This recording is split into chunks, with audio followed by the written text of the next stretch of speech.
Hello दोस्तों, स्वागत है आपका आपके पसंदीदा यूट्यूब प्लेटफॉर्म नोट्सबुक आईएएस पे। दोस्तों, आज हम लोग बात करने वाले हैं चाइना की जो पॉलिसी है उससे रिलेटेड, और साथ ही साथ जो चाइना का जो इंटरनल और सारी चीज़ें हैं।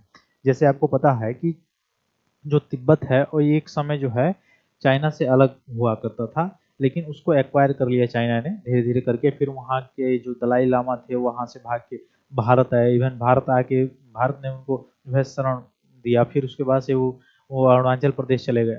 और ये अरुणाचल प्रदेश चले जाने के कारण ही बार बार चाइना जो है अरुणाचल प्रदेश, और भी कुछ मामले हैं जिसके कारण अरुणाचल प्रदेश को अपने बार बार मैप में दिखाने की कोशिश करता है चाइना, ठीक है।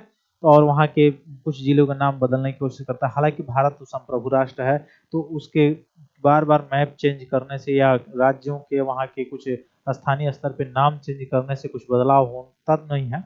लेकिन फिर भी अभी अभी देख रहे हैं, जैसे अपने वहाँ से बौद्धिज्म जो है, बौद्धिज्म की जो जन्म हुई वह कहाँ से हुई? भारत जैसे भूमि पे हुई। जैसे नेपाल और भारत की जो जो आप देख पाते हैं, जैसे जो मगध जो डेंसिटी थी, 16 मगध जो महाजनपद थे, ठीक है, अंगुत्तर निकाय में भी देखने को मिलता है। तो उसमें सारी चीज देखने को मिलती है। तो भारत में पूरा फला फूला यह जो बौद्धिज्म एंड जैनिज्म की भी बात किया जाए, हालांकि यहाँ पे बात जो है बौद्धिज्म की है, तो भारत में ही फला फूला।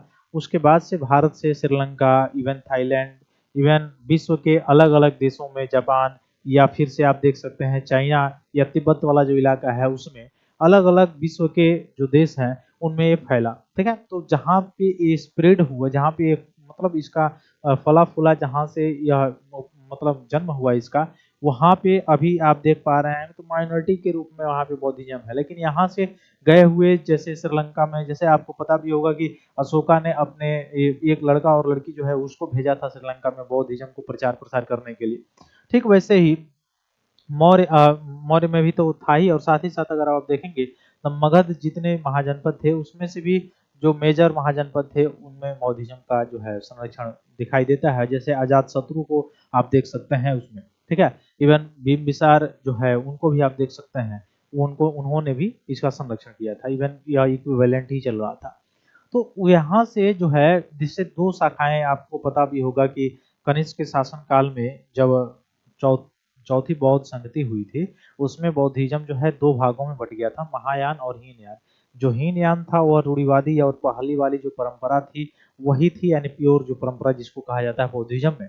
महायान जो है उसमें कुछ सुधारों को मतलब लेके और तब उसमें कुछ सुधार करके और तब उसको बनाएगा महायान को, जिसमें मूर्ति पूजा वगैरह सारी चीजें जो, या आप देख पाते हैं कि जातक कथाएं वगैरह सारी चीजें इसमें मेंशन है, जो महायान वाला शाखा है। उसके बाद से थेरवाद आप देखेंगे, वज्रयान जो भाषा मतलब इसका जो शाखा है ये भी फैला फूला। तो यही तिब्बत में गया, ठीक है। और तिब्बत में गया, नालंदा विश्वविद्यालय में आपको पता भी होगा बहुत सारे जो है बौद्धिज्म के जो लोग हैं वहां आते थे पढ़ने के लिए, ठीक है। तो यहाँ से अन्य विश्व के देशों में फला फूला। अब वहाँ पे वहाँ के बच्चों को ये क्या किया हुआ है चाइना, लगभग 10 लाख तिब्बती बच्चे जो हैं इसके पास कैद हैं। आखिरकार आखिर क्यों ऐसा क्यों किया गया है? तो उनके तिब्बत की जो संस्कृति को खत्म करने का एक प्लान बना रहा है। क्यों ऐसा कर रहा है, ये सारी स्ट्रेटजी को हम लोग अभी चर्चा करेंगे, ठीक ना। तो चीन ने 10 लाख तिब्बती बच्चों को कैद किया है, जबरन सरकारी बोर्डिंग स्कूलों में डाला है, जो उसका, ताकि वह आने वाले समय में वहां से जो है चाइना की जो पॉलिसी है, चाइना का जो पॉलिटिक्स है, चाइना का जो कॉन्स्टिट्यूशन के अनुसार या वहाँ की जो पॉलिटिकल जो इश्यूज हैं उसके अनुसार, जैसे इवन आपने देखा होगा कुछ समय पहले दिखाई दे रहा था कि अफ्रीका में वह स्कूल बना रहा है, डेवलपमेंट कर रहा है। तो वहां से जो पढ़ेंगे बच्चे वह उस तरह के, उस सोच के बच्चे पैदा होंगे।